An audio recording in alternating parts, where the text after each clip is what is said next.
What's up guys, Mishka aka Guts MMA, on est back cette fois-ci pour un short breakdown de UFC Freedom 250. Pardonnez la pub qui vient de popper dans l'écran, peut-être que ça vous intéresse, si c'est le cas tant mieux. On a une carte un peu spéciale là, qui s'en vient demain, dimanche, le 14 juin, fait que oui, je suis assez déboussolé en partant là, que le UFC soit le dimanche et non samedi.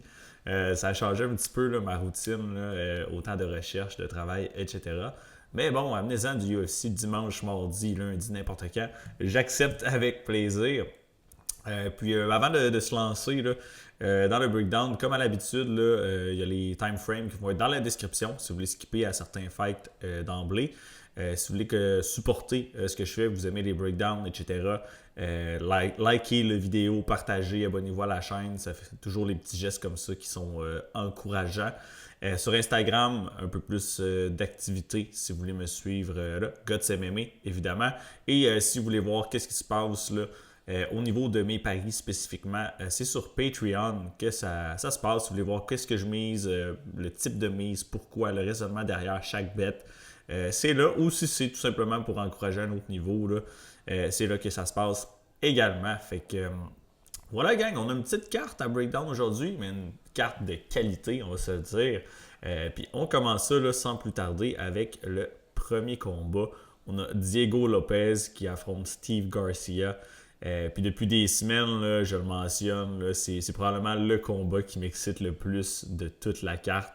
Je suis vraiment intrigué, honnêtement, toute la semaine, là, justement, je fais de la recherche, j'essaie de prendre un side, c'est back and forth dans ma tête, j'ai vraiment de la difficulté à trancher sur ce combat-là. Dans tous les cas, je pense que ça va être un fight extrêmement là, divertissant. Donc, on a Diego Lopez, 27-8 chez les pros. Steve Garcia, 19-19. 19-5. Diego Lopez, qui est le favori actuellement toujours. Les odds ont bougé un petit peu. On va les voir par après. Là. Plus 140 pour Garcia. 31 ans, 34 ans. Combat chez les featherweight. 6 pieds versus 5 et 11. Donc, quand même deux grands bonhommes là, pour la division. Et Garcia qui a quand même 2,5 pouces de plus de reach. Là, donc, un allonge assez grande là, pour les 145 livres. Communauté plus du côté de Lopez. Puis si on regarde les odds, Lopez moins 155. Ça a bougé un petit peu au fil de la semaine. Vous voyez encore du Garcia plus 126 ici. Lopez moins 145. Honnêtement, les odds, je comprends tout à fait que Lopez soit le favori dans cette situation-là. Mais est-ce que je suis assez confiant pour aller cliquer? Mettons que j'avais eu du Lopez à moins 125, là, c'est sûr que je l'aurais parié parce que je pense qu'il y a eu beaucoup de value sur la ligne. Puis à l'inverse, Garcia, je veux dire, à plus 135, je pense qu'il est live pour la victoire, mais je ne suis pas certain qu'il y a assez de value à mon goût. Puis si on regarde un petit peu plus deep, je commence souvent là, avec une analyse de statistiques, là, puis des fois il y a des choses qui sautent aux yeux, des fois moins. Shout out Uncle Weezy là, pour les tables de stats. Ici, quand même, à considérer à distance. Donc, vous voyez là, le striking à distance. Je m'assurer que vous voyez bien ma table. Ouais, parfait. Fait que Steve Garcia à distance, là, vous voyez, un output de malade. 18,42 coups à la minute à distance. C'est excessivement élevé. Vous voyez, la moyenne de la division, c'est 11,94. Désolé si vous entendez là, un petit chat miauler dans le background. T9 a une crise. Puis sur les 18,42 tentés, il en place 7,51. C'est quand même très très élevé. Puis du côté de Lopez à distance, vous voyez le output 8,81 comparativement à Garcia. Là, c'est quasiment 10 de moins à la minute. Puis évidemment, il en place moins également. Fait qu'il est quand même pas mal sous les standards de la division. Et niveau défensif, à distance, vous voyez Garcia qui est quand même tough à toucher. Avec une défense de 69,5% à distance versus 50,3% Lopez. Fait que c'est quasiment 20% de différence au niveau de la défensive. Fait que c'est tout de même très significatif. Malgré tout, oui, Steve Garcia, peut-être qu'il y a une meilleure défensive, il est plus tough à toucher clean, mais je pense qu'il y a une capacité d'encaisser qui est moindre que Diego Lopez. On sait, Diego, là, son menton, il est complètement légendaire. Les shots qu'il a mangés par Jean Silva, puis il n'a pas bronché. Assez capoté, tandis que Steve Garcia, on l'a déjà vu se faire rock, se faire dropper et se faire knocker là, au UFC level. Fait que je crois vraiment qu'au niveau de la durabilité, par contre, Lopez, il a l'avantage. même si au niveau du output, du volume, de l'activité à distance, Steve Garcia devrait avoir un petit edge ici. Au niveau de la puissance, honnêtement, je pense que Steve Garcia peut-être un petit peu plus dur, mais dans le pocket boxing, Diego Lopez est plus dangereux à mon avis. C'est short uppercut, nasty. Fait que j'ai hâte de voir. Honnêtement, long range, je tends vraiment à favoriser Steve Garcia. Puis une autre chose à mentionner, c'est que oui, il y a beaucoup de volume, beaucoup d'activité, mais tout ce qu'il lance, c'est pour faire du dégât, c'est pour faire mal. Donc, c'est pas le genre de gars qui va touch, go, puis prendre son temps, poser. Il envoie vraiment des coups pour faire mal à chaque fois. Fait que je suis très intrigué. Au niveau du clinch, ça se peut que ça arrive, mais on checkera un petit peu moins. Sinon, ce qui m'intéressait, c'est au niveau du grappling, parce qu'on sait Diego Lopez, son jiu-jitsu est disjoncté. Fait que oui, je pense que si ça va au sol, Diego Lopez est extrêmement live là, pour soit aller chercher des positions dominantes, placer du gros ground and pound, un peu comme dans son combat contre Jan Silva, ou tout simplement aller chercher des subs à terme. Parce que Steve Garcia, on ne l'a pas vu au sol souvent ou dans des scrambles, mais il tend à donner son dos très fréquemment. Fait que Lopez, oui, bon Dieu, mais vous voyez, là, il shot 1.92 takedown par 15 minutes, ce qui est très peu. Puis là-dessus, il en place 0.96. Fait que c'est 50% d'accuracy. Steve Garcia, à l'inverse, il a un bon takedown defense de ce qu'on peut voir. Mais quand on creuse un petit peu, on va changer ici. Là. Vous voyez, Diego Lopez, là, je l'ai calculé, là, mais au UFC, j'ai le nombre exactement. Il a shoté 14 takedowns depuis qu'il est au UFC, Diego Lopez. Fait qu'on n'a pas tant un gros sample size pour sa précision. Dans tous ses combats ici, il en a shooté 14. Et par contre, sur les 14, il y en a 9 qui sont dans ses 2 derniers fights. Fait qu'on voit qu'on dirait qu'il a peut-être tourné une switch un petit peu puis qu'il a commencé à lutter un peu plus dans ses derniers combats. Puis d'ailleurs, 3 takedowns contre Jan Silva, c'est quand même impressionnant. À noter qu'il y en a là-dessus que c'est des opportunités qu'il a saisies avec Jan Silva qui a manqué des spinning back fists ou whatever. Mais tout de même, vous voyez, là, les 3 takedowns là, sur 4 items contre Jan Silva, c'est assez impressionnant. Puis Volkanovski, pas un gars facile à amener au sol, on s'entend. Diego Lopez qui a 2 takedowns sur 5. Fait que je pense qu'il est un petit peu plus sujet à lutter récemment. Ça fait également à peu près 1 an qu'il s'entraîne. Peut-être que le stage, je me trompe, là, Oklahoma ou whatever, là, mais il va faire une partie de son entraînement là, dans une grosse place de lutte, justement, collégiale. Fait que je pourrais voir Diego Lopez tenter d'amener Garcia au sol. Je pense que Garcia peut-être pas nécessairement facile à amener au sol, mais il peut se faire contrôler. On l'a vu contre Melquizael Costa au premier round. Il s'est fait takedown 2 fois, puis il s'est fait contrôler. Il a donné son dos. Vous voyez, 4 minutes, là, 41 de contrôle là, au premier round pour Costa. Puis oui, il y a un bon jiu-jitsu, mais c'est pas le niveau de Diego Lopez, à mon avis. Puis un peu à l'inverse de ce qu'on a parlé de Diego Lopez, tu sais. Garcia, oui, il y a une takedown defense de 78,6%, mais contre qui? Puis combien de takedowns il a défendu au UFC? Il s'est fait shotter 20 fois dans sa run au UFC. Au début, on peut aller le voir, là, je vais vous montrer ici. Torres, Dana White Contender Series, on va le compter, il s'est fait shotter 7 fois. Il les a toutes défendues, mais tu sais, Torres, on ne le connaît pas, là, c'est pas un UFC level fighter. Luis Pena qui l'a shooté une fois, je me trompe pas, puis il a perdu d'ailleurs ce combat-là, puis il s'est fait prendre le dos, si je me trompe pas, il a give up 14 minutes de contrôle. Ça fait longtemps, mais still, c'est pas un super good look. Après ça, là, c'est lui qui a fait des takedowns. Mais sinon, Chase Hooper, il a shooté un takedown. Chase Hooper, il n'a pas une très bonne lutte, on s'entend. Nurbam-Bieke, il a réussi à l'amener au sol une fois sur 2, à noter. Puis sinon, l'autre, ça remonte à Melquizael Costa. Fait que, il n'a pas eu besoin de défendre de takedown vraiment dans sa dernière run au UFC level. Puis je serais vraiment intrigué de voir Diego Lopez arriver avec un wrestling game plan. Je pense qu'il pourra avoir du succès. Je pense qu'il va avoir un edge. Au niveau de l'expérience, écoutez, on ne peut pas se mentir. Là.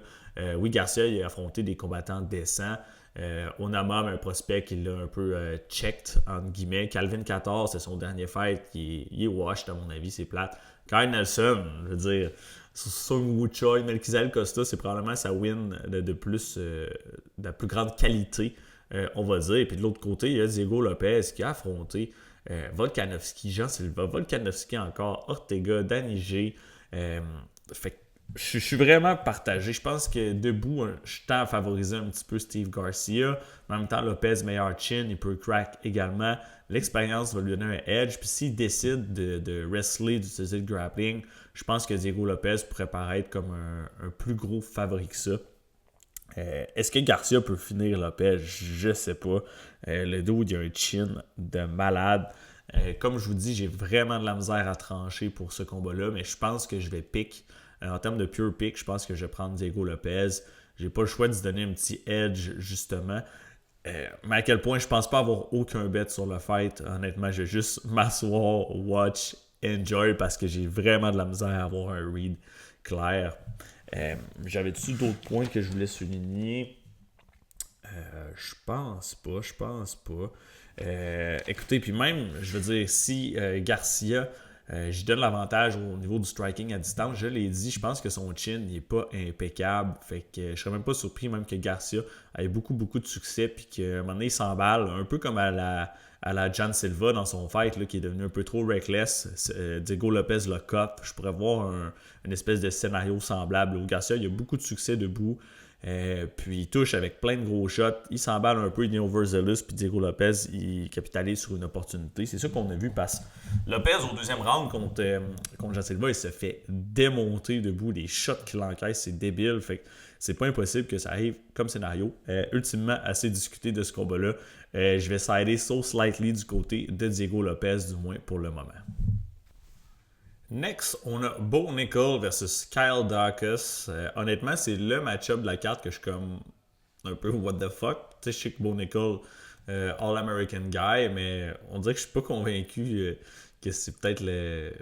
Je me trompe, peut-être on a un méchant gros show, que ça va être fou, mais je suis genre... Ok, c'est vraiment le fight qui a sa place sur UFC White House? Très bonne question. Mais bref, Bo Nickel, 8-1 chez les pros, 17-4 pour Kyle Daukaus. Bo Nickel qui est un gros favori et je tends à être en accord là, avec la ligne. 30 ans, 33 ans, combat chez les middleweight. Pour la taille, 2 pouces de plus du côté là, de Daukaus et la portée complètement identique au niveau là, de la communauté. Un peu plus du côté de Nickel. Puis les odds, ça s'est resserré légèrement. Vous voyez, Bo Nickel là, à moins 300. Et à mon avis, c'est quand même un bon parlay piece là. Cette semaine. Je n'aurais pas dit ça avant son combat contre Rodolfo Vieira. Mais bref, on se lance tranquillement. Bon école, ben justement, tant qu'à en parler, vous vous souvenez probablement, il y avait une belle petite run là, au UFC. Il a passé ses 5 premiers combats comme dans du beurre. Le dude, il a un niveau de lutte exceptionnel. Peut-être même niveau olympique. Là. Je pense pas qu'il les a fait, mais il aurait probablement pu s'il avait poussé. Là. Du moins, c'est ce que j'ai entendu dire. Donc, très, très gros lutteur. Son striking, c'est un petit peu sa faiblesse, à mon avis. Athlète exceptionnel. On a encore un peu des question marks. C'est-tu vraiment un vrai fighter ou c'est plus un athlète? Je tends à penser qu'il est un peu entre les deux. Quand je parle de vrai fighter, là, je veux dire un vrai dog là, qui est là pour se battre et qui aime le combat, la violence, comparativement à être plus vraiment un athlète, avoir un super de haut niveau puis de vouloir combattre. Fait que, bref, ça reste des question marks là, pour moi. Sinon, il y a eu son premier revers, on se souvient, contre The Ritter, mais même avant ça, sa performance contre Paul Craig, j'étais là live en plus sur Madison Square Garden, c'était pas super impressionnant. Tu t'en vas tit for that, là, 15 minutes de striking contre Paul Craig, c'était un peu bof là, comme look. Puis après ça, il s'est fait expose pardon, contre RDR. Un combat qui a été surprenant. Puis honnêtement, pour l'avoir regardé plusieurs fois, je pense que ce qui a donné le succès à RDR, même si c'est pas un bon striker, c'est vraiment son willingness à initier les échanges de grappling avec Bo Nickel. RDR qui a un jiu-jitsu exceptionnel, fait qu'il s'en foutait un petit peu de se faire takedown, whatever, par Nickel. Fait qu'il n'hésitait pas à engager le grappling, à initier des scrambles, etc.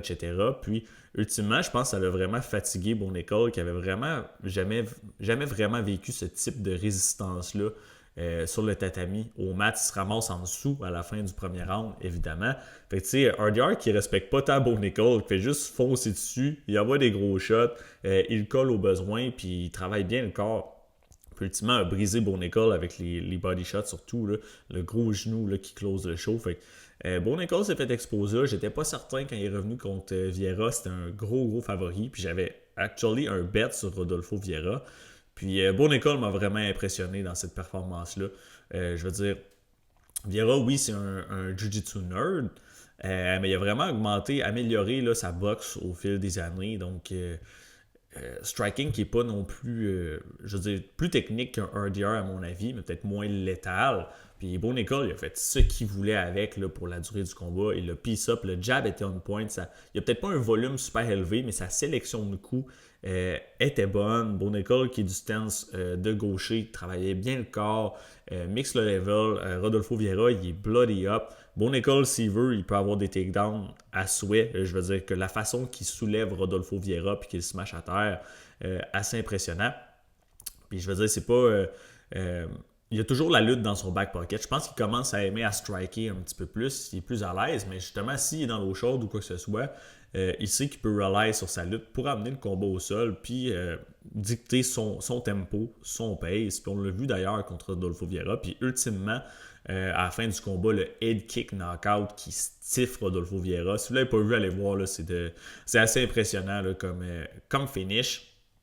Puis de l'autre côté, on a Kyle Daukaus. Je veux dire, un bon combattant, connu plus pour son jiu-jitsu. 12 de ses victoires sont par soumission sur 17. Fait quand même pas à prendre à la légère, mais je pense que Bo Nickal, il y en a vu un puis un autre des bons jiu-jitsu guys. Il y a même, si je ne me trompe pas, un match de jiu-jitsu récemment, si tu comptes Craig Jones, je ne suis plus certain, là, mais il me semble qu'il y a eu un match de jiu contre un gros gars de BJJ. Peut-être que je me trompe. Si vous savez de qui il s'agit, rappelez-le-moi s'il vous plaît là, dans les commentaires. Puis c'est un duel qui a fait. Il s'est fait soumettre ultimement, mais vraiment late dans le fight. Fait que je pense que Bo Nickal, c'est pas un piment au sol. Il est capable de se débrouiller. Fait que je suis pas sûr que Kyle Daukaus va avoir énormément de succès avec les soumissions. De 1. Puis de 2, bonne chance Kyle Daukaus pour takedown Bo Nickal. Je pense pas qu'on va voir ça là, dans ce duel. Fait que même s'il y a un bon jiu, je pense pas que Kyle va être capable d'amener le combat au sol. Fait que si Daukaus a des opportunités de soumission, à mon avis ici, ça va vraiment être à cause de Bo Nickal qui a initié la lutte, puis Kyle qui a une bonne série de front choke, etc., qui pourrait essayer d'aller tenter une soumission à ce moment-là. Un scénario que je vois plus ou moins. Mon feeling, justement, c'est que Bo Nickal va vouloir striker, à moins que ça se chauffe vraiment debout. Kyle Daukaus, je veux dire, il y a un peu plus de output que Bo Nickal debout, plus de volume, mais il est moins précis, puis je pense qu'il cogne moins dur également. Et faut mentionner, là, Kyle Daukaus, il n'a pas un menton impeccable. Je pense pas qu'il deal super bien avec le dégât, avec les power shots. Il s'est fait dropper 4 fois au UFC. Il s'est fait knocker 2. Vous voyez, ces 2 dernières défaites, là. Parce qu'il s'est fait cut, c'est sa 2e run au UFC. Il s'était fait knocker par Eric Anders puis Doolittle. Contre Doolittle, c'est assez brutal. Là. Je pense qu'il s'est fait défoncer les os orbitaux. Il y a eu des grosses chirurgies. Puis il s'est refait TKO par Eric Anders le combat suivant. Il y a eu des coups de tête aussi. C'est quand même weird un petit peu. Là. Je pense que dans 3 des combats de Kyle Daukaus au UFC, il y a eu des headbutts. Vous vous souviendrez, là, il avait knocké Kevin Holland avec un headbutt pratiquement. Puis il l'a soumis par après. Ça a été overturn, un no contest. Puis c'est comme s'il y avait eu un retour de karma là, contre Doolittle. Il reçoit un gros coup de tête. Il me semble qu'il en a reçu un autre contre Eric Anders. Fait que, bref, tout ça pour dire que Kyle Daukaus, son striking, c'est pas le plus impeccable. Puis il n'y a pas nécessairement une durabilité à tout casser, j'ai l'impression.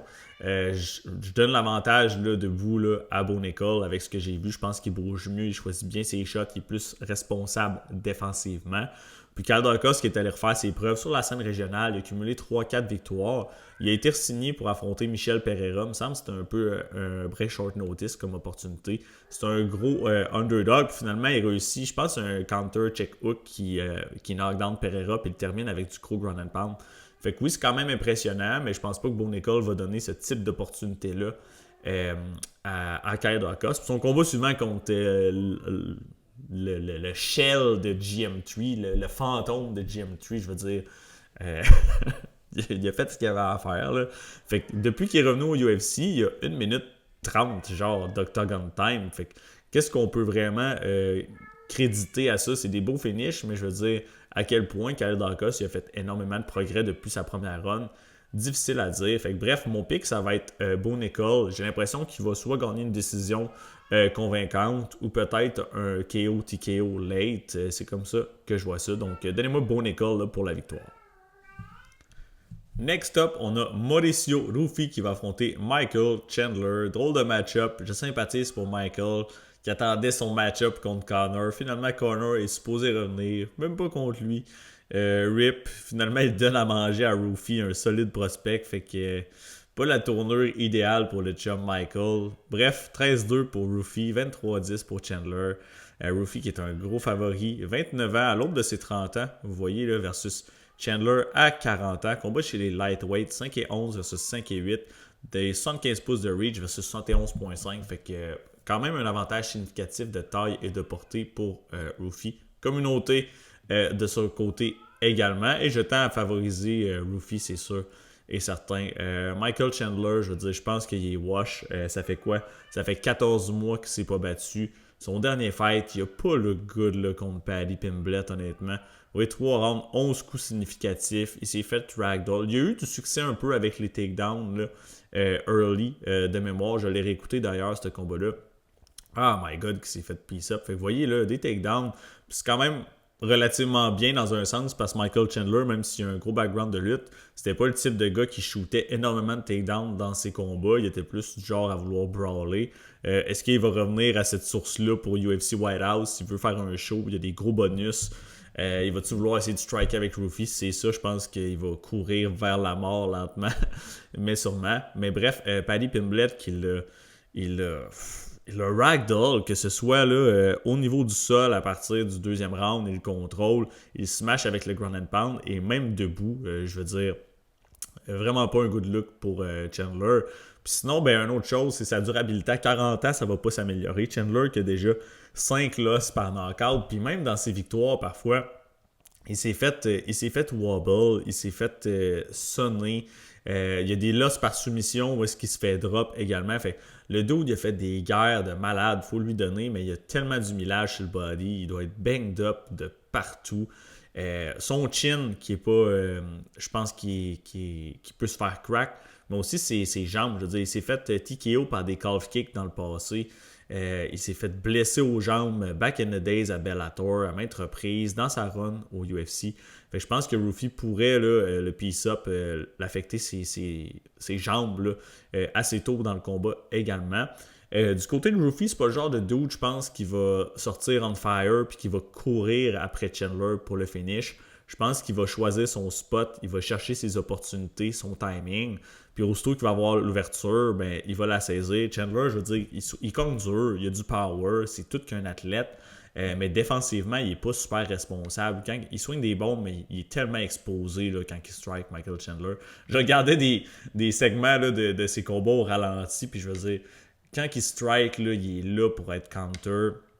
Son chin, là, il est expose à fond contre un sniper contre Roofi. Comme Roofi, je crois pas que ça va pardonner.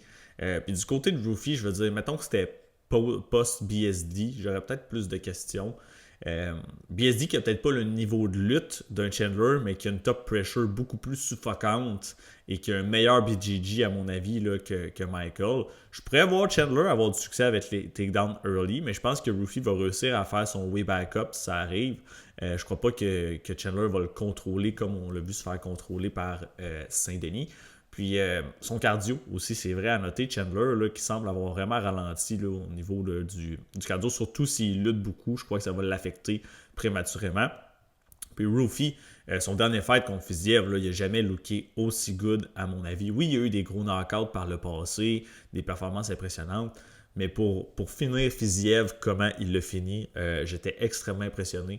J'avais même un bet sur Fiziev qui a gagné le premier round, mais au deuxième, Roofi, aussitôt qu'il a réussi à entrer dans son flow state, à toucher la cible correctement, il défait, il démonte Raphaël Fiziev. Après réécoute, j'étais là, damn que c'est une belle performance.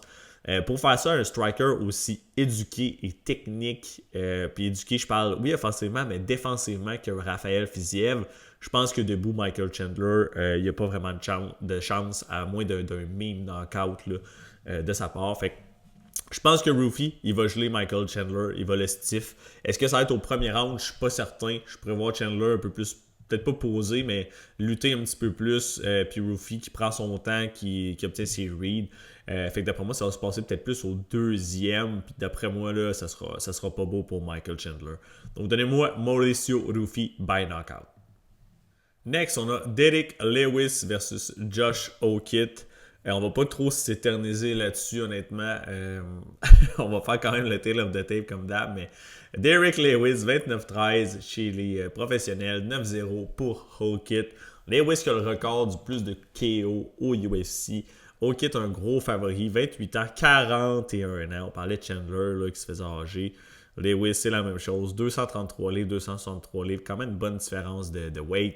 6 pieds 1, 6 pieds 3. Avantage de portée quand même, Lewis. Vous voyez, là, un genre de 5,5 pouces. Communauté plus du côté de Hawkett. Et c'est mon avis. Je pense qu'il va rouler au travers d'Eric Lewis. C'est sûr que si Hawkett y arrive et il veut stand and bang avec Lewis, puis que c'est un brawl, ben il va lui donner une chance de le pincer. Je veux dire, je pense que Lewis, il a encore du power. C'est la dernière chose qui s'en va. On le sait. Fait que s'il se fait clip comme il faut, Lewis, il a la puissance pour mettre out n'importe qui, à mon avis, sur cette terre. Puis Josh Hawkett, il ne fait pas exception à la règle. Mais lui-même, il l'a dit. Je pense que même s'il a l'air d'un bouffon, puis il fait toutes sortes de trucs fuckés en entrevue, whatever. Oh, mise à jour. Je pense qu'actually, le gars est quand même smart.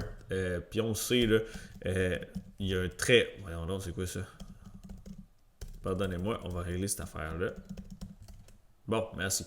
Donc, Josh Hawkett, qui a un niveau de lutte très, très élevé, on va se le dire. C'est un athlète de haut niveau. Il était pratiquement dans la NFL. Je veux dire, il peut amener Derrick Lewis au sol quand il veut, si il veut le faire. Faut juste pas qu'il se fasse coq par un uppercut, un flying knee, un shit de même de Derrick Lewis. Puis s'il décide d'amener Lewis au sol early, il va le fatiguer très très rapidement. Lewis, on l'a vu là, récemment, là, son cardio, ça fait dur. Ça n'a jamais été le plus impeccable, mais je veux dire, c'est encore pire. On dirait qu'aussitôt que ça commence à chauffer, il tend à quitter. On l'a vu contre Waldo Cortez Acosta. Là. C'est affreux là, comme performance, honnêtement. Là. Quel mauvais look de Derrick Lewis. Waldo qui a été patient, je pense pas que Hawkett va être aussi patient que ça. D'après moi, Josh, il va arriver. Il va peut-être soigner un petit peu, puis aussitôt qu'il va goûter au power de Lewis, si c'est le cas, il va pas prendre de chance. Il va l'amener à terre, il va le ground and pound. S'il se relève, il va le ramener à terre. Il va épuiser Derrick Lewis, puis je veux dire, aucune chance. Là. Le Black Beast, il n'y a pas la condition physique en ce moment pour soutenir le pace que Josh Hawkett va amener à la table. Josh, qui a un cardio phénoménal. Je veux dire, oui, il a gaz out contre Curtis Blade, mais avez-vous vu le pace de ce combat-là? Je veux dire, Lewis, il aurait été dead gas après 2 minutes là, dans un fight comme ça. Fait que je pense que Josh Hawkett est en très bonne condition physique. Je pense qu'il est plus durable. Je veux dire, Lewis, on l'a vu, là, il deal plus trop bien avec les power shots. Puis Josh Hawkett, il est beaucoup plus rapide là, que Derrick Lewis, même s'il cogne peut-être moins dur. Il est plus vite, surtout early dans le combat. Je pense que son ceiling est plus élevé en ce moment. Je pense qu'il veut plus, il a plus faim. Lewis, il va avoir un bon paycheck, c'est sûr. Mais Josh Hawkett, je pense qu'il est là pour rester à long terme là, dans la division. Fait que d'après moi, là, Josh Hawkett va terminer Lewis et probablement au premier round. Je serais surpris que ça se rende au deuxième. Le premier bet que j'ai fait sur la carte, c'est fight under 1.5 round à moins 180. Si je ne me trompe pas, c'est quand même un décent bet. Puis je vais probablement avoir d'autres actions sur le under 2.5 en parlay. Je pense que c'est assez safe là, comme piece. Fait que bref, donnez-moi Josh Hawkett par finish au premier round.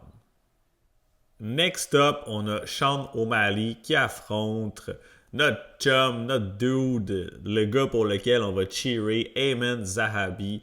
Est-ce qu'il va gagner? Je ne sais pas, mais clairement que je vais être rangé derrière lui. Je vais quand même faire un breakdown nerd. Je vous dire qu'est-ce que je pense du fight. Honnêtement, je ne pense pas avoir de paris sur le moneyline ou quoi que ce soit. Fight go to distance, c'est quelque chose qui m'intéresse un petit peu, ou les over. Mais en termes de moneyline, je ne suis pas certain que je vais avoir des plays. Bref, je vous explique tout ce que je pense de ce fight. 19-3 pour Sean O'Malley, 14-2 pour Aiemann Zahabi. J'espère que vous me pardonnerez pour ce léger row. C'était un peu inattendu. O'Malley favori, moins 420, plus 300 pour Aiemann. Les cotes quand même élevées, là, je ne vous mentirai pas. 31 ans pour O'Malley, 38 ans là, pour Zahabi. C'est pas un jeune bantamweight, mais en même temps, il n'y a pas une tonne de millage sur le body comme certains autres combattants de cet âge-là. 5 et 11, 5 et 8 et 72 pouces versus 78,5. Fait qu'on a un avantage de 3,5 pouces de portée pour O'Malley. Un peu plus de taille également. Communauté largement de son side. Les odds, ça a pu bouger moins 475 là, pour O'Malley. Peut-être que je vais avoir un petit poke là, sur Zahabi. Je n'avais parlé avec Max sur la décision partagée. Là, de Zahabi décision partagée. Je pense que s'il gagne, ça va être de cette manière-là. Décision, plus 475, ça dépend des bouts. Si vous avez du plus 600, ça peut être plus intéressant. Même, on va aller voir là, la split, là, ça m'intrigue. Un petit peu intrigué parce que je pense pas que Zahabi il knock out Sean O'Malley. Je serais très très surpris. Une soumission non plus. Fait que d'après moi, s'il gagne, ça va être une décision très serrée. À l'image de ses dernières victoires là, également. Fait que si on check vite fait, là, décision partagée. To split Animus. Zahabi by split. Plus 1200. Je m'attendais peut-être à un petit peu plus élevé. Mais quand même, je veux dire, les chances que ça arrive, c'est la façon qu'il gagne. Je pense que c'est live sur la table. Puis écoutez, quand je check ce match-up-là, Zahabi, pour s'être rendu là où est-ce qu'il a son âge, c'est exceptionnel. Là, il est sur toute qu'une streak. Là. Vous voyez, je pense qu'il y a un style, c'est un striker principalement. On l'a déjà vu tenter des takedowns, mais c'est assez rare. Vous voyez, là, au UFC, il y a un combat où il y a eu un takedown. Ça pourrait être une bonne idée ici, même s'il l'a pas juste pour faire réfléchir O'Malley, pas juste faire un match de striking là, de 15 minutes. Mais son style est quand même tricky. Je veux dire, il va switcher de stance de temps à autre. Ses mouvements sont un petit peu awkward d'une certaine façon. C'est moins conventionnel un petit peu, à mon avis, au niveau du striking. Mais le dude, il cogne fort, il est rapide, il enchaîne des bonnes combinaisons. Il y a des bons low kicks aussi qui pourraient ralentir Sean O'Malley ici. Puis c'est sûr que je m'attends à ce qu'il arrive avec un game plan complet avec Firas là, dans son coin. Le dude, il fight smart, il se bat intelligemment, très bon fight IQ. Fait qu'il n'est pas à compter out. Puis écoutez, il a perdu une décision contre Vince Morales. Mais reste qu'il a gagné un round dans ce combat-là. Puis sinon, ben, il s'est fait knocker par un spin elbow. Mais je veux dire, ce type de spin elbow-là, je pense que pas mal n'importe qui, ce serait festif. Même dans ce combat-là, il faudrait que j'aille vérifier, mais je pense qu'il avait gagné là, un des 2 rounds précédents. Fait que tu sais, il n'y a jamais personne qui a 30-27 Ayman Zahabi. Puis je pense que c'est pas par hasard. Je pense que c'est dur de looker vraiment convaincant pour 15 minutes là, contre Ayman. Vu justement son style puis qu'est-ce qu'il amène sur la table, on l'a vu souvent, c'est des fights serrés. Contre Javid, c'est un gros underdog. Il a réussi à gagner les 2 derniers rounds, c'est impeccable. Ici, UD, il y en a qui pensaient que José Aldo l'avait pas tant, là, je penserais pas. Là. Contre Marlon Vera, split decision. Fait que, je veux dire, oui, ça tend à être serré, mais justement, c'est difficile pour ses adversaires là, de looker de façon convaincante. Je me répète, là, contre lui. Puis je pense que ça va être un petit peu la même chose pour O'Malley. Je veux dire, je comprends que ce soit le favori. Je pense que son striking est peut-être un petit peu plus technique à distance, plus de précision, c'est plus un sniper, mais surtout son mouvement, sa gestion du range et ses feintes. Sa game de feinte à O'Malley est impeccable. Il switch de stance aussi, c'est smooth. Je veux dire, fait que si c'est un striking match clean à distance pour 15 minutes, je veux dire, je pense que O'Malley, il risque de l'emporter. Mais Ayman, justement, il faut qu'il casse les jambes de O'Malley, il faut qu'il crash dans le pocket, il faut qu'il rende ça un petit peu plus dirty. Quand je regardais, des fois, je parlais des stats qui parlent, à quel point ça va faire une différence. Bonne question, mais c'était au niveau du clinch qu'il y a de quoi qui a quand même attiré mon attention ici. Là. Vous voyez, je pense que vous voyez bien ici. Là. Au niveau du clinch offensif, Zahabi, vous voyez, là, très très actif, là, 6,13 coups là, par minute dans le clinch sur 9,13 tentés. C'est quand même précision, moins que O'Malley, mais c'est du gros output. Puis à l'inverse, ben, vous voyez, là, O'Malley qui tend à encaisser beaucoup là, dans le clinch. Je comprends que peut-être que Zahabi, il n'y aura pas le même clinch work là, que Merab Dvalishvili, mais tout de même, c'est peut-être quelque chose qui pourrait utiliser là, dans ce combat-là. Sinon, ben, j'en ai parlé, les takedowns, même s'il ne l'amène pas au sol, peut-être essayer juste pour le faire réfléchir. Mais s'il rend ça un dogfight, qui réussit à casser les jambes d'O'Malley, couper le range, Il rentre pas dans sa game, justement, de tit for tat à distance. Je pense qu'il pourrait aller voler minimum un round puis rendre ça serré, évidemment. Maintenant, qu'est-ce qui m'inquiète? Je veux dire, ça se passe à la Maison-Blanche, aux States. Si on a une décision serrée, je veux dire, Sean O'Malley, on l'a vu à plusieurs reprises, là, emporter des décisions serrées qui possiblement auraient dû aller de l'autre côté. Fait que je pense que si on va à la carte des juges, même si c'est un combat excessivement close, c'est probablement O'Malley qui va avoir la note. Puis je pense à son combat contre Petr Yan, split decision. Il y en a énormément qui pensaient que Yan avait gagné. Moi-même, sur le coup, après réécoute. Quand je l'ai réécouté, je trouvais ça plus serré que dans mon souvenir, oui, mais je le donnais tout de même à Yan. Puis sinon, ben, son dernier contre Song Yadong, je veux dire, je me souvenais que Song Yadong avait gagné un des 3 rounds. Je me souvenais plus lequel.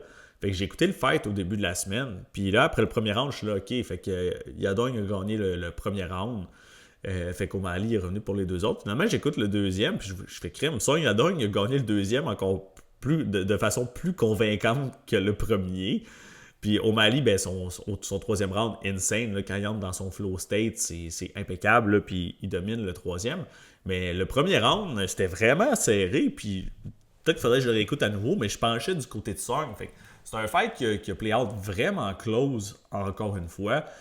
Faut donner par contre Song Yadong là, qui a encaissé des solides shots là, tout au long du combat, surtout au troisième, des nids, des coups là, qui auraient couché plus d'un. Ça, c'est quelque chose qui pourrait m'inquiéter du côté de Zahabi, c'est son chin, sa durabilité. Même s'il n'est pas fait knockout depuis longtemps, je veux dire, il s'est fait, José Aldo, je veux dire, les coups de puissance qu'il a encaissés, on peut pas lui enlever, mais c'est son dernier contre Marlon Vera, il s'est fait dropper par un jab de Marlon. Je sais qu'il cogne dur, mais tout de même, c'est pas le meilleur look à avoir. Il a tout de même bien récupéré, il a show up avec une bonne condition physique, puis il a réussi à revenir assez rapidement de ça, mais Marlon Vera, il a blessé Zahabi, puis on dirait qu'il a enlevé son pied de la pédale à gaz. Il n'a pas poussé le pace pour tenter de faire plus de dégâts. Il a donné le temps à Zahabi de respirer puis de récupérer. Tandis que Sean, s'il fait mal de la sorte à Heyman, je pense pas là, qu'il va enlever son pied de la pédale à gaz. Il va pousser pour le finish. Fait que c'est sûr que j'ai un petit hic. S'il y a un knockout ici, je pense que ça va être du côté là, de O'Malley. Dans tous les cas, probablement pas early. Je pense que ça va être compétitif en début de fight, certainement. Mais qu'un call late du côté de O'Malley, c'est pas impossible non plus. Fait que je comprends que Sean ce soit le favori, mais je vais tout de même s'aider du côté de Heyman. Je veux pas me mettre. Je veux cheerer là, pour notre boy Heyman Zahabi. Est-ce que je vais avoir des actions là-dessus? Je suis pas certain. Je vous l'ai dit, peut-être un peu de Heyman décision. Je vais regarder les odds. Si j'ai un bon prix là, pour O'Malley KO3 par exemple, peut-être un long shot là-dessus, mais c'est pas nécessairement des scénarios que je crois vont arriver à super high clip. Donc voilà, pick Heyman. On veut qu'il gagne, mais O'Malley, je pense que c'est le favori de façon là, justifiée là, en ce spot.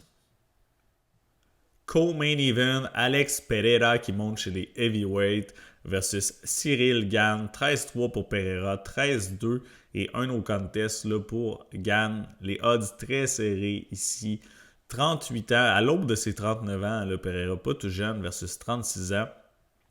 Le poids, c'est chez les heavyweight, mais je pense que Pereira a weigh-in à 250 quelques. Gane, je m'en souviens plus. 6 pieds 4, 6 pieds 4, 2 pouces de différence au niveau du reach. Comme on tient plus du côté de Pereira. Puis honnêtement, je pense qu'il y a beaucoup de hype qu'il y a à faire dans ces odds puis ces choix de la communauté-là, justement. Cyril Gane qui est un peu mal aimé, surtout après son dernier combat, tandis que Pereira, ben, c'est comme la coqueluche du UFC des fans depuis un bon moment. Vous voyez, les odds, c'est un coin flip. Honnêtement, c'est un autre combat que j'ai vraiment la difficulté à trancher depuis le début de la semaine. C'est comme back and forth pour moi, mais je pense que Gane devrait être un léger favori ici. Fait que, tu sais, juste en me fiant à ça, il y a probablement un peu de value sur sa ligne. Du côté de Pereira, il y a quand même beaucoup d'inconnus, des facteurs, des variables que je suis pas certain. Fait que, tu sais, c'est comme des suppositions, on sait pas trop comment ça va sortir. Puis de un, c'est son premier combat chez les heavyweight. Il se battait à 205 livres. Il a looké super good son dernier fight contre Magomed. Il a été très agressif, a mis beaucoup de pression early, puis a fait mal à Magomed. Là, ça a vraiment pas été long. Mais son dernier, l'autre d'avant, contre Ankalaev, il était pas là pantoute. Là, je veux dire, il a pas show up cette soirée-là. Magomed Ankalaev qui gagne une décision assez convaincante, debout, dans le striking. La spécialité de Alex, c'est un kickboxer exceptionnel. Fait que, tu sais, demain, c'est quel Pereira qui va show up? C'est-tu Pereira contre Magomed Ankalaev 2 ou contre Ankalaev 1?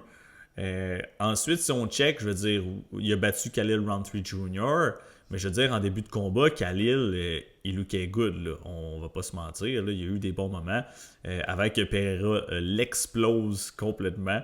Quel fight, quel fun fight. C'était-tu celui-là?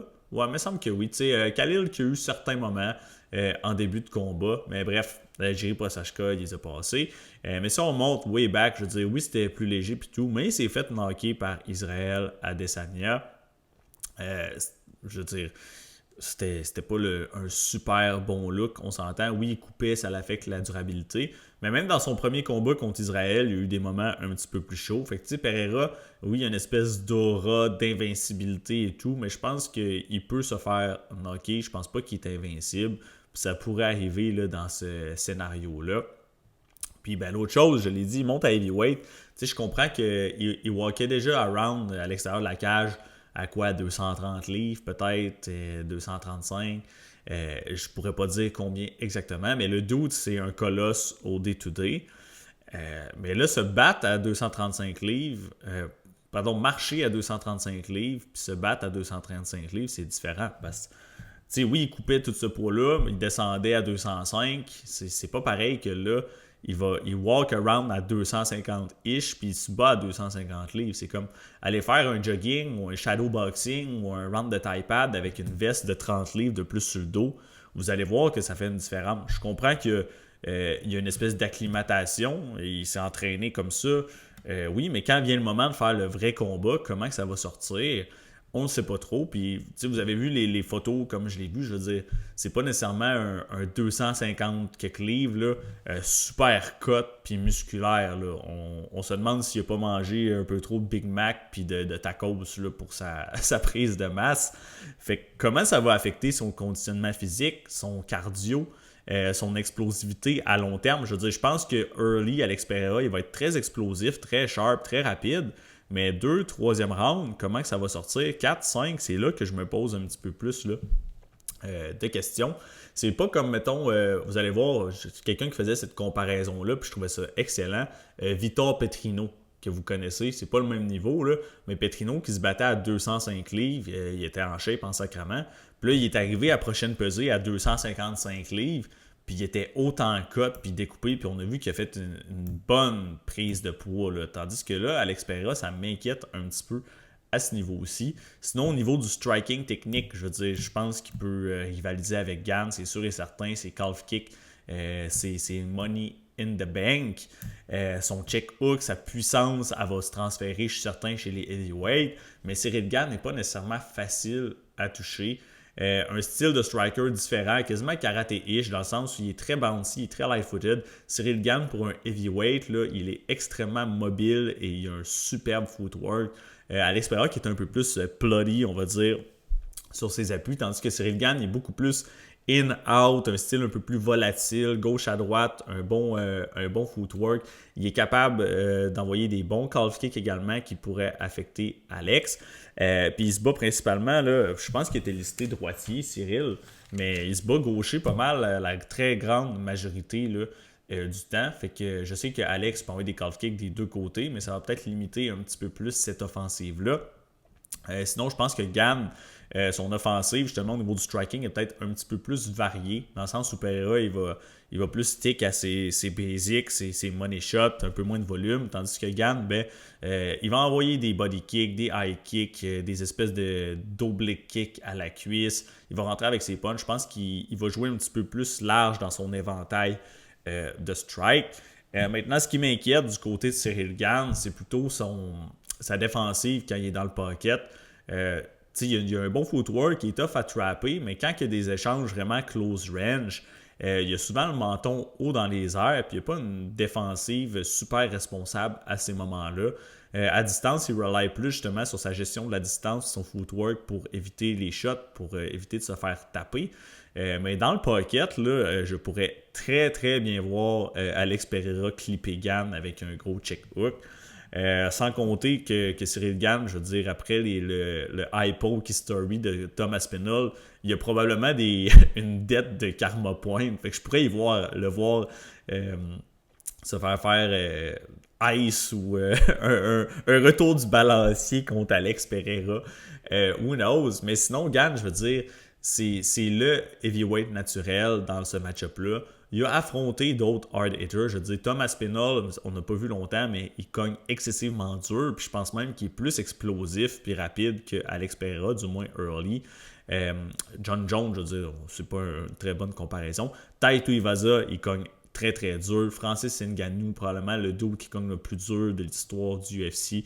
Derek Lewis, même s'il est peut-être pas sharp comme un Pereira, on le sait, c'est le knockout king. Fait que tout ça pour dire, il y en a eu d'autres, là, Rosenstruss, Dos Santos, tout ça pour dire que, je veux dire, Gane, il y en a vu d'autres des heavyweights qui cognent extrêmement dur.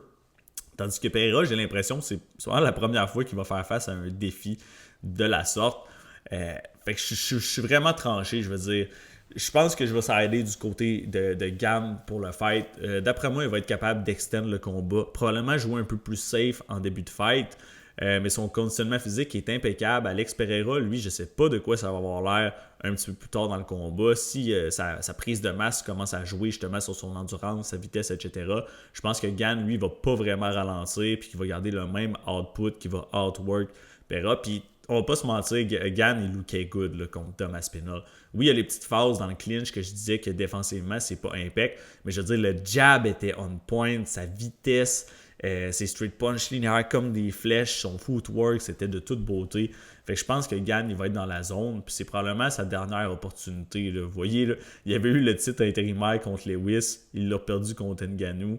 Il a perdu sa chance contre John Jones. Là, s'il perd ce combat-là, d'après moi, Gane, là, au titre, je ne suis pas certain qu'il va avoir une quatrième, une cinquième même opportunité. Je crois que c'est là ou jamais. Je vais y aller du côté de Gane là, pour gagner contre la coqueluche, la star du UFC. Late knockout, ce serait ma prédiction. Je pense, je l'ai dit plus tôt, là, mais Pereira, il n'est pas invincible. Je pense que Gane, là, il pourrait l'exposer là, un petit peu plus tard dans le combat. Donc, donnez-moi Cyril là, pour la victoire. Et puis la finale, les amis, on est rendu. Finalement, ça a été un peu plus long que ce que je pensais. Je me suis emballé sur certains combats. Ilia Topuria contre Justin Gaethje. On va faire ça quand même quick ici. Ilia Topuria qui est un très gros favori contre The Highlight Gaethje. 27-5 pour Gaethje, 17-0 pour Ilia. 29 ans, 37 ans. Donc Gaethje il se fait un peu plus vieux. Combat chez les lightweight. Tout de même, Gaethje qui a un avantage de taille quand même important de 4 pouces, mais la portée qui est pratiquement identique. Communauté, j'avais pas vu. Ça, ouais, ça en dit long. Topuria qui a descendu moins 500 sur BetOnline. Puis écoutez, je pense que c'est un bon parlay piece cette semaine. Je pense que Topuria va knocker Justin Gaethje. Je pense qu'il va le knocker early. Premier, deuxième round. Je pense pas que ça dépasse 2 rounds cette histoire-là. Topuria, sa boxe est impeccable, sa puissance, sa vision, sa composure. Puis Justin Gaethje, je veux dire, sa durabilité, je pense que son style, il va pas bien clasher face à un dude comme Topuria. Pourquoi? Gaethje, c'est un dog. Il a un bon striking, lui également, peut-être pas autant éduqué que Topuria, mais je veux dire, il cogne dur, il a un bon arsenal diversifié. Mais il est là pour être contré, il a le chin expose, il s'est fait crack à plusieurs reprises. D'ailleurs, quelque chose, un fun fact, ça n'a pas tant rapport avec ça, là, mais Justin Gaethje, je l'ai dit, sa durabilité, son chin suspect, mais il y a 5 losses au UFC, 1, 2, 3, 4 et 5. Il y en a 4 qui sont 3 KO et 2 subs, mais même dans ces losses par sub, à part contre Khabib, mettons, contre Charles, il s'est fait drop aussi. Fait que s'est fait blesser là, assez gravement, même quand il s'est fait soumettre. Mais ce que je trouvais drôle, c'est que Justin Gaethje a perdu dans les 5 différents rounds possibles. Il a perdu au premier round contre Charles Oliveira. Il a perdu au 2e contre Khabib. Il a perdu au 3e contre Alvarez. Au 4e contre Poirier. Puis au 5e contre Holloway. Fait que Justin Gaethje, c'est probablement un des seuls combattants qui s'est fait terminer dans les 5 différents rounds possibles. Fait que je trouvais ça quand même drôle là, quand j'ai vu ça. Mais sinon, retour à nos moutons. Justin, c'est un fan favorite. C'est un combattant qui est super excitant. Sans dire long, vous voyez là, tous les bonus de performance. 1, 2, 3, 4. Même là, un double. 1, 2, 3, 4, 5, 6, 7, 8, 9, 10, 11, 12, 13, 14, 15 bonus de performance. Je veux dire, on l'adore, mais il y a probablement un des meilleurs combattants, des meilleurs combattants de l'ère actuelle. Puis j'ai déjà presque tout dit. Je veux dire, Justin Gaethje, je pense pas que c'est le dude qui va faire un match de striking éduqué pendant 25 minutes à distance, qui va pick and move de façon responsable. Ces deux gars-là vont finir par crasher dans le pocket. Puis je pense que ça va prendre un gros shot sur la babine. Puis Justin Gaethje va tomber. Puis ça va être night pour lui. Un peu comme, tu sais, Ilya, on l'a vu se battre contre Max Holloway. Puis on a vu Gaethje également se battre contre Holloway. Je pense que c'était un match-up quasiment plus dur pour lui. J'avais un petit poke Max Holloway décision d'ailleurs. Puis il lookait good Holloway. Puis c'est le style justement. Pourquoi j'en parle? Holloway qui était très mobile, défensivement responsable, choisissait ses shots, bougeait bien, mais ça a pris un échange là, où est-ce qu'il s'est fait blesser pas mal, puis il s'est fait éteindre pas longtemps après. Il me semble que c'était un body shot qui avait ouvert la shot, je suis plus certain. Il faudrait le réécouter encore une fois, mais je veux dire, il y a Topuria qui a éteint Max Holloway, c'était jamais fait knockout. Un gars qui est plus durable que Gaethje, qui a un style qui est plus efficace à mon avis contre un Topuria que Gaethje. Puis on les a vus ensemble, je veux dire, Gaethje contre Holloway, il s'est fait piece up. On peut pas faire du MMA mat, mais quand même, c'est un facteur qui parle, à mon avis. C'est pas le même niveau là, de striking, de boxe qu'on a entre Ilia Topuria et Justin. Puis ça va prendre un échange. Justin va peut-être rendre ça compétitif early, mais aussitôt qu'il va se faire trap contre la cage, qu'il va se faire toucher solidement, je pense que ça va être terminado. Ilya, still the champ. Justin Gaethje, je pense qu'il a même abordé, je pense, la retraite récemment. Du moins, j'ai entendu des rumeurs comme ça. Est-ce que ça va être à ce combat-ci? I don't know. S'il perd, ça ne me surprendrait pas. Fait que props à lui, là, ça prend du courage pour aller se battre contre Topuria. C'est une belle opportunité, mais je pense pas malheureusement que Justin va relever le défi. Donnez-moi Ilia Topuria par knockout, probablement au premier ou au deuxième round. Puis je pense pas que ça arrive, mais si Ilia décide de lutter Gaethje puis de l'amener à terre, ben, ça va être encore plus facile pour lui. Mais ça me surprendrait bien gros là, que Ilia il approche ce combat-là de cette façon. D'après moi, il veut vraiment éteindre là, le chum Justin. Fait que voilà, guys, c'est ce qui conclut le breakdown UFC Freedom 250. Si vous avez enjoy, likez, partagez encore une fois. Si vous avez des questions sur des fights ou des bets ou whatever, n'hésitez pas à me contacter, ça me fait plaisir de jaser là, avec vous autres. Puis là-dessus, je vous souhaite une bonne carte. C'est demain dimanche à 20h. Manquez pas ça. Puis nous autres, on se parle lundi pour le recap. Peace out.